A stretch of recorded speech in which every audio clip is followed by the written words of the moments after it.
Boa noite, meus iluminados e minhas iluminadas, a paz do Senhor Jesus.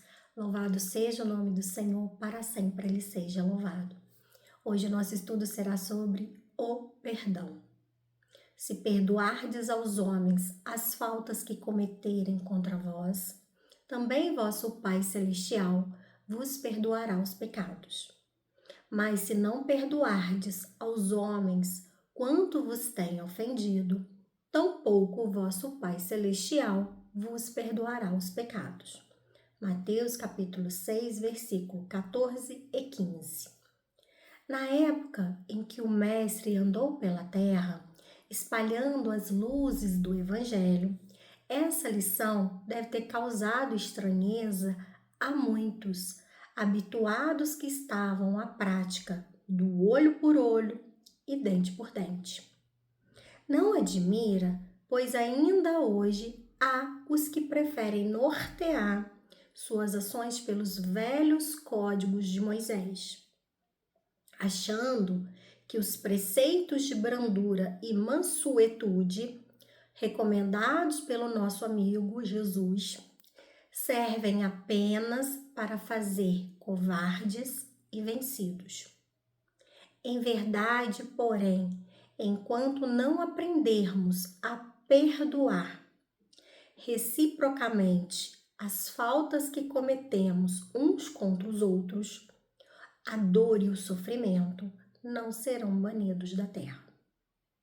Por não sermos capazes de perdoar, as prisões transbordam de infelizes, os hospitais mantêm-se repletos, as inúmeras famílias desarmonizam-se e dividem-se, e os tribunais permanecem cheios de processos e disputas de todas as naturezas.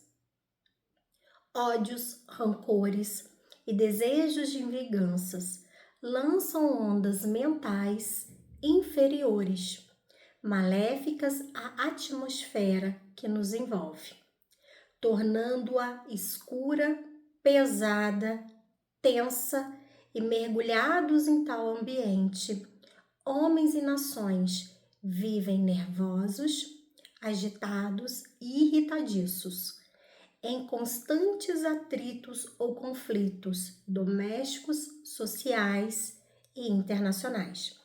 No texto em epígrafe, o mestre faz-nos sentir que, de um modo geral, todos temos dívidas para com Deus, o qual, em sua misericórdia, está sempre disposto a nos perdoar, desde que procedamos da mesma forma para com os nossos irmãos.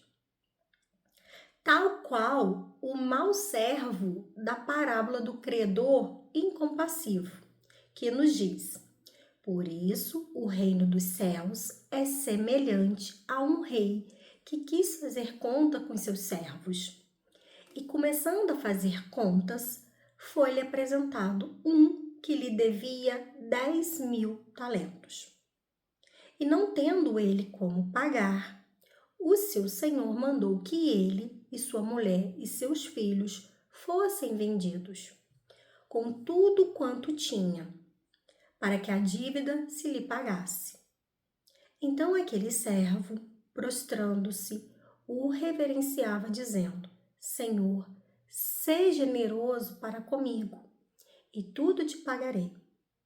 Então o senhor daquele servo, movido de íntima compaixão, soltou e perdoou-lhe a dívida. Saindo, porém, aquele servo encontrou um de seus conservos que lhe devia 100 dinheiros e, lançando mão dele, sufocava-o, dizendo: paga-me o que me deves. Então o seu companheiro, prostrando-se aos seus pés, rogava-lhe, dizendo: seja generoso para comigo, e tudo te pagarei. Ele, porém, não quis, antes foi encerrá-lo na prisão até que pagasse a dívida. Vendo, pois, os seus conservos o que acontecia, contristaram-se muito e foram declarar ao seu senhor tudo o que se passara. Então o seu senhor, chamando-o à sua presença, disse-lhe: servo malvado, perdoei-te toda aquela dívida, porque me suplicastes. Não devias tu igualmente ter compaixão do teu companheiro, como eu também tive misericórdia de ti? E indignado, o seu senhor o entregou aos atormentadores até que pagasse tudo o que lhe devia. Assim vos fará também meu Pai Celestial, se do coração não perdoardes cada um a seu irmão as suas ofensas. Mateus capítulo 18, versículo 23 a 35. Porém, queremos que Deus perdoe a multidão de nossos pecados, mas negamos a desculpa à menor falta que outrem cometa contra nós.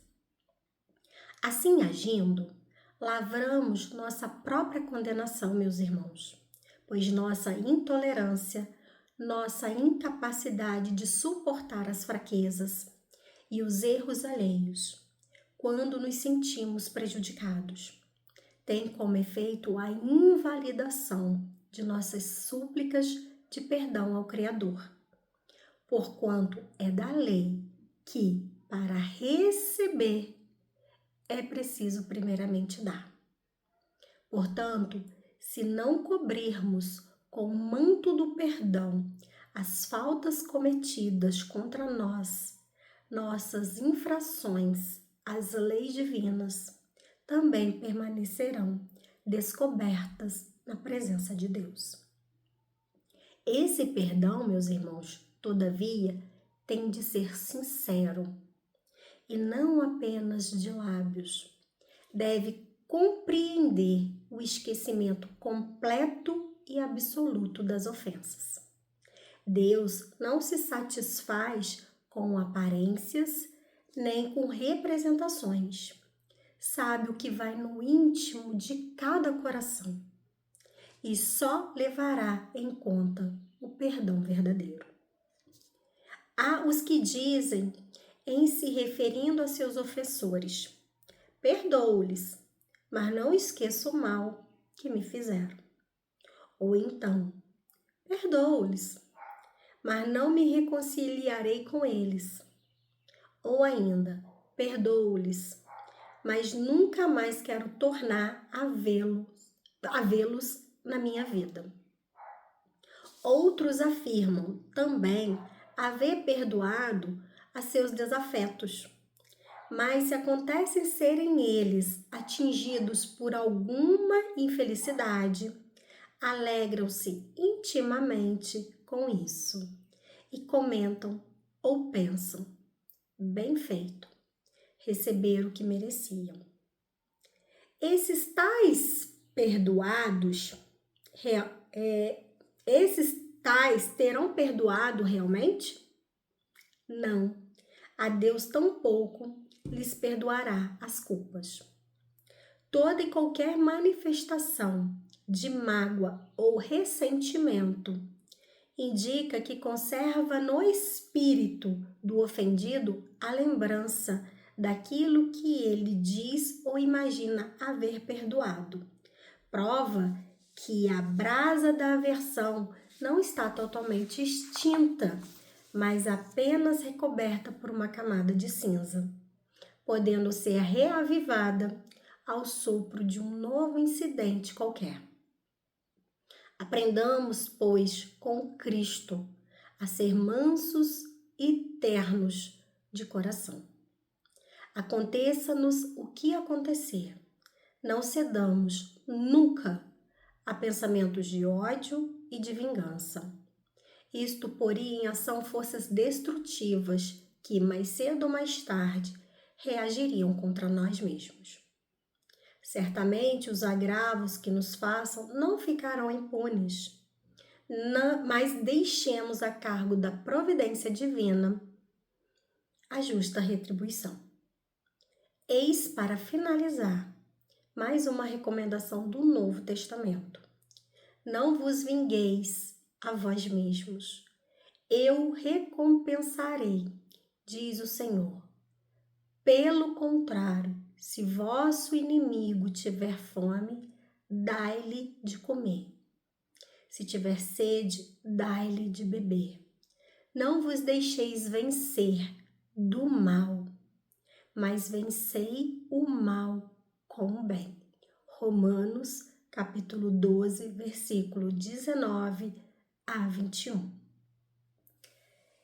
Que lição, né, meus irmãos? E que muitas das vezes a gente não pratica.